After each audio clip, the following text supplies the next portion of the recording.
Oh, I think I'm ready. Hey everyone! Lately I've been really working at this channel. I spend a lot of time learning how I can make it better.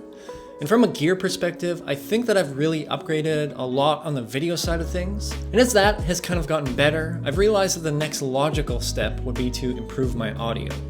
So, as I usually do, I went in to really dig into what would work best for me, and I decided to pick up this mic here, the Deity V-Mic D3 Pro. Deity was actually spun off from Aperture a few years back, sometime around 2018, and they became their own brand. There isn't a ton of history behind this company, but they do really market themselves as being for content creators. And by all accounts, the quality of most of their products is outstanding. The D3 Pro is a shotgun mic, and for those of you who don't know, that just means that this mic is extremely directional, meaning it's going to pick up sound coming from directly in front of the mic. So perfect if you're doing any videos like this or vlogging, anything where you're talking directly in front of the camera or just trying to pick up sound that's in front of it. So after reading and watching a bunch of reviews on different mics, it came down to this or a Rode VideoMic NTG.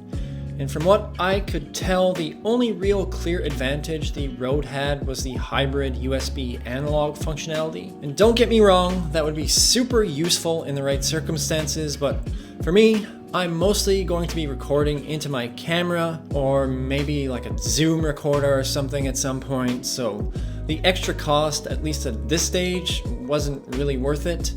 I paid $200 for this mic, or the Rode is another $50, and I was more than happy to sacrifice the USB output feature for the extra $50. Previous to this, I was using this little guy here, which is the TAKSTAR SGC 600, which for the price is still a really good little mic, but the sound quality on the DT is clearly better, which is to be expected considering that this mic is just north of $30. I'll probably still have this kicking around as a backup, but if you're watching this and you don't really have a lot of money to spend on a mic, this is still a pretty decent option. The version of the D3 Pro that I bought is pretty basic, coming with a Rycote adjustable cold shoe mount, a foam windscreen, and a fur windscreen. The foam windscreen is really clever. It's got a little cutout insert so that when you put it in, it stays in one place and it isn't going to be moving around on you at all. On my old TAKSTAR and on some more budget options, you'll see them advertised with these shock mounts, but they're really rigid and they don't really move around, so they're more visual and not so much functional, I would say. The shock mount on the D3 Pro does work really well, but one thing that I have noticed is it's got this little slider that you can move back and forth depending on how you want to position the mic, which I think in theory is a great idea, but I have noticed it's prone to coming loose if it's not tightened up really well, and it ends up sliding around if you're fiddling with things on the mic. You can buy a more expensive version or kit of this mic as well, marketed as the Location Bundle. And that comes with a case, a pistol grip boom pole shock mount, and a 3.5mm to XLR adapter.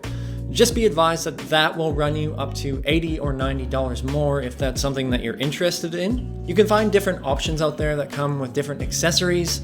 I know these usually don't come with a fur windscreen. Mine did, but it's usually specific on the retailer providing any throw-ins. Just looking at the D3 Pro and holding it, it definitely feels like a step up from a lot of cheaper options. It's built out of aluminum, you've got this speckled black color, and it's 21mm in diameter and 189mm long, so just under an inch wide and about 7.5 inches long. You have a single button near the back of the mic where you'll be able to long press to turn the power on and off, and once it's on, you can click through that button to cycle the high pass filter, where you've got 75Hz and 150Hz options. This will filter out some unwanted noise, say if you're running an air conditioner or dehumidifier or something like that in the background. Under that button, there is a USB-C charge port that charges a 320 milliamp hour battery that has up to 51 hours of runtime, and that can be charged in around 2 hours, so it really doesn't take long to power this thing back up if you're running low on battery. And another neat feature, you can actually just run this plugged in if you have to. Say if you're all set up and ready to record and the battery is dead or it's really low. So definitely a plus there. You also don't have to worry about forgetting to turn this off and killing your battery. This has auto off detection, which I personally find very useful on mics like these, where you've got to manually turn them off and on. I would sometimes forget to turn this thing off, and then the next time I would come back to use it, I'd notice my low battery light was on and be like, no! So love not having to worry about that anymore. Beside the USB connection, you have your 3.5mm TRRS output. Now, this is a little bit of an interesting one. There is a microprocessor in here that can detect what kind of connection or cable that you're using and digitally handshakes with whatever device that it's connected with. And this works for a lot of devices, but not all. Like for example, my Fujifilm X-T4. The way that I understand it is on Fujifilm cameras and some other devices as well, when plugging in a TRRS cable, the connection doesn't actually touch on the right spot, so your mic will never recognize it. And that doesn't mean that you can't use this mic. You just have to grab a TRS cable, and that works completely fine. It's a bit of a pain, and it's a little bit of an extra cost with $10 a cable or so, but really once you've got the cables, it's no different than using TRRS cables. I know that most decent mics do this, but I do think it's still worth mentioning that you can just swap out cables on this mic. If you're using some more budget options out there, a lot of the time these cables will be fixed on the mic, so if they break, your mic is garbage. Finally, on the back of the mic, you've got your stepless gain knob, which was the first of its kind on these on-camera mics, which will give you up to a 20 dB gain. This is definitely something that Rode borrowed on the design of the VideoMic NTG. It's great for anyone plugging in directly into their camera because most of the preamps on your cameras are all pretty subpar. If you start turning up the gain from in your camera, there's usually going to be a lot of noise, so you're just much better off using the gain on your microphone. A lot of these on-camera shotgun mics do have gain switches, but you just won't have the same level of control that you do on the D3 Pro, where you can tweak your levels as you see fit. I will just touch very briefly on some of the specs here. You've got a frequency range of 50 Hz to 20 kHz, a dynamic range of 114 dB, signal to noise ratio of 84 dB, and this has a super cardioid pattern, so again, this is very directional. This will still pick up reflection in your room if it's not treated at all. This room that I'm in now isn't soundproofed at all, and it doesn't have great sound absorption, but it's working really well for the most part, especially with a boom arm, which I've got down here. All right, so to test this out, I'm going to go in a few different environments. So I'll do some testing in here, and then I'll go outside just so you can get an idea of what this is like if you're out vlogging. So let's start things off testing in here to see what the sound's like in here compared to the internal mic of the camera. So this is the internal mic on the camera. This is probably gonna sound the worst out of all the tests that we're doing. Now let's move on to the budget-friendly TAKSTAR option. Okay, so I've got the TAKSTAR plugged in. It's about the same distance away as the other mic that I've been using to record this whole video. So I've been using this mic for a while in my videos, and you can tell that the sound is a lot better than the internal mic. You don't get as much echo, but now let's move on to the D3 Pro.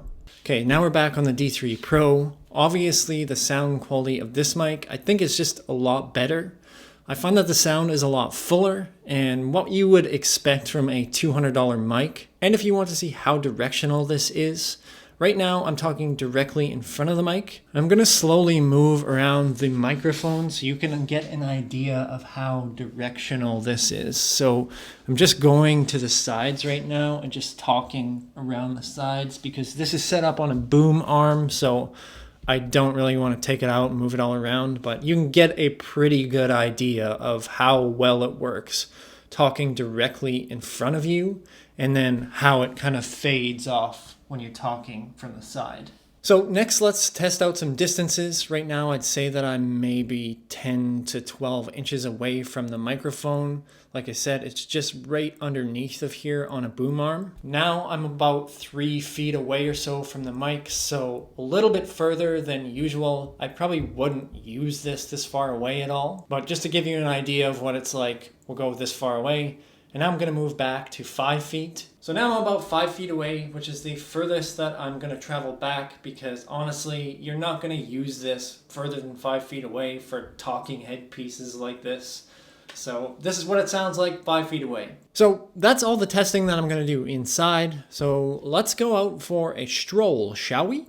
So I'm just out in my neighborhood right now.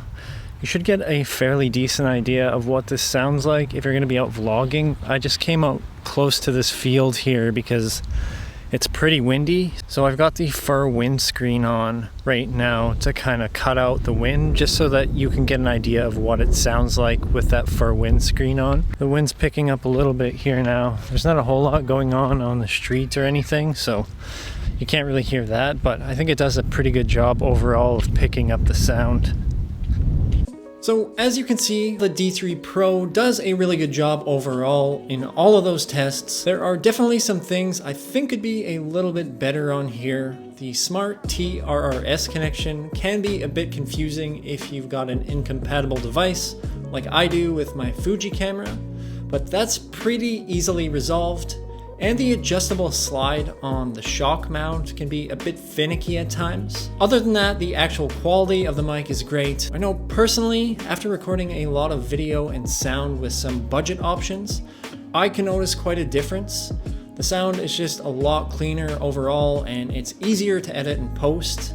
That being said, if you're just getting started making out videos and you're just diving in, a more budget-friendly mic will probably be more than enough to get started. If you are looking to step up your sound quality though and add some more polish to your content, I think this makes a lot of sense and you won't be disappointed. If you have any questions at all about this mic that I did not answer in this video, feel free to ask them down below, along with any other thoughts that you might have. If you enjoyed this video, don't forget to hit that like button. It really does help me out a lot. And if you want to see more tech-related and video-related content, please subscribe and hit that little bell icon to get notified anytime that I release new videos. Once again, thank you guys so much for watching, and I will see you in the next video.